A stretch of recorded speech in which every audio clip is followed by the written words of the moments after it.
Assalamualaikum warahmatullahi wabarakatuh. Perkenalkan, nama saya Yuni Natasha Purba dengan NIM 111232044 dengan nomor absen 19. Kali ini saya akan mempresentasikan hasil tugas besar saya dalam kewirausahaan dengan judul Pedagang UMKM, yaitu pentingnya usaha mikro, kecil, dan menengah dalam meningkatkan kualitas perekonomian dan kesejahteraan masyarakat. Bab pendahuluan.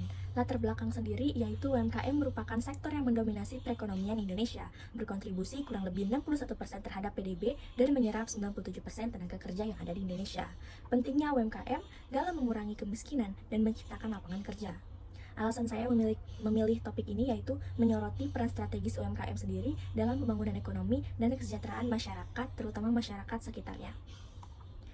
Nah, kita kenalan dulu dengan UMKM.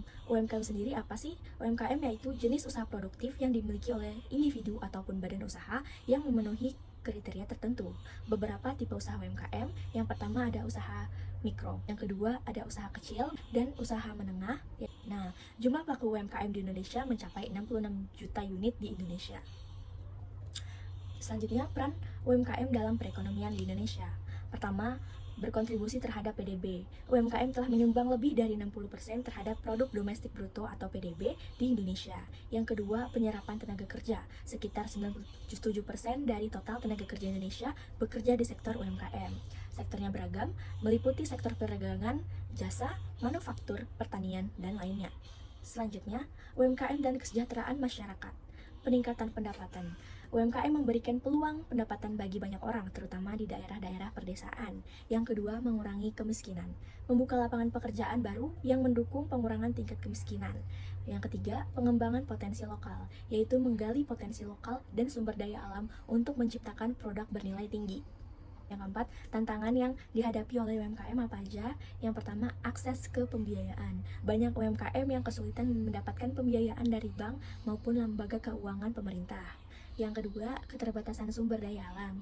Kekurangan sumber daya manusia terampil dan kurangnya pelatihan untuk meningkatkan kapasitas usaha. Yang ketiga, persaingan yang ketat, persaingan dengan usaha besar yang memiliki modal lebih besar. Nah, selanjutnya dukungan pemerintah terhadap UMKM itu apa aja? Pemerintah Indonesia telah meluncurkan berbagai program untuk mendukung UMKM seperti kredit usaha rakyat, pusat pelayanan usaha terpadu atau PLUT, serta pelatihan dan pendampingan bagi pengusaha UMKM. Walaupun tidak banyak, tetapi pemerintah masih terus berusaha untuk mengembangkan pelatihan-pelatihan serta pendampingan bagi pengusaha UMKM ini. Nah, selanjutnya ada kemudahan regulasi, strategi untuk meningkatkan UMKM, yaitu mengembangkan UMKM agar dapat beradaptasi dengan teknologi, memberikan pelatihan keterampilan teknis dan manajerial untuk meningkatkan daya saing UMKM, membuka peluang kolaborasi antara UMKM dan perusahaan besar untuk memperluas jaringan pasar. Nah, selanjutnya ini studi kasus UMKM yang sukses, contohnya UMKM Kopi Kenangan.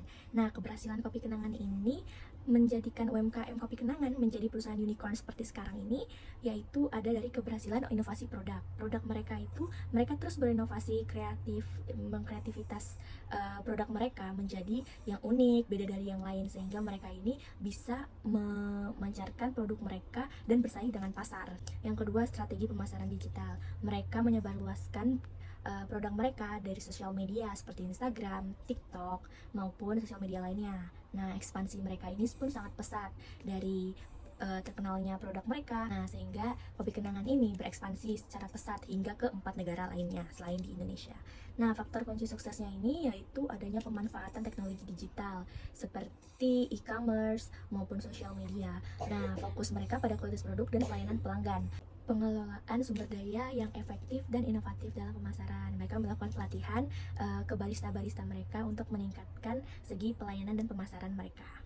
Kesimpulan dan sarannya yaitu UMKM berperan penting dalam perekonomian di Indonesia. Inovasi dan pemanfaatan teknologi digital menjadi kunci kesuksesan UMKM dalam bersaing di pasar di era globalisasi ini. Dan meski menghadapi tantangan seperti akses pembiayaan dan persaingan ketat, UMKM menunjukkan potensi besar untuk berkembang. Nah, sarannya ini untuk pemerintah agar bisa diberikan perluasan akses pembiayaan ya, dan kemudahan regulasi untuk para UMKM seperti perizinan usaha dan lainnya, meningkatkan pelatihan dan pendampingan untuk meningkatkan keterampilan pengusaha UMKM, dan terakhir mendukung penggunaan sumber daya lokal dan memperkuat kemitraan dengan sektor lain. Sekian dari saya, wassalamualaikum warahmatullahi wabarakatuh.